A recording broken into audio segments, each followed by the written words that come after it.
বাইবেলের প্রমিসড ল্যান্ডের পশ্চিম দিকের সীমা সম্পর্কে কি বলা হয়েছে?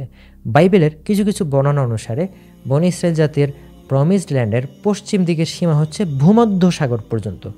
আবার কিছু কিছু বর্ণনা অনুসারে পশ্চিম দিকের সীমা ভূমধ্য সাগর পর্যন্ত পুরোপুরি অঞ্চল না, বরং উপকূল ভাগের ফিলিস্তিনি রাজাদের অংশগুলো বাদে বাকি অঞ্চল। চলুন দেখি বাইবেলের বিষয়ে কি বলা হয়েছে। এই প্রসঙ্গে বাইবেলের ওল্ড টেস্টামেন্টের গণনা পুস্তক বা বুক অফ নাম্বারসে বলা হয়েছে তোমাদের পশ্চিম সীমান্ত হবে ভূমধ্য সাগর। এছাড়া এ ব্যাপারে বাইবেলের দ্বিতীয় বিবরণ বা বুক অফ ডিউটেরোনমিতে বলা হয়েছে তোমাদের দেশ দক্ষিণের মরুভূমি থেকে উত্তরে লিবানন পর্যন্ত বিস্তৃত হবে, এটি আবার পূর্ব দিকে ফরাত নদী থেকে ভূমধ্য সাগর পর্যন্ত বিস্তৃত হবে।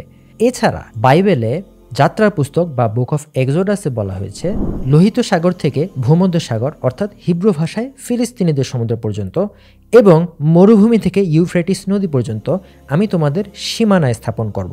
যারা সেই দেশে বসবাস করে তাদের আমি তোমাদের হাতে তুলে দেব এবং তোমার সামনে থেকে তুমি তাদের তাড়িয়ে দেবে।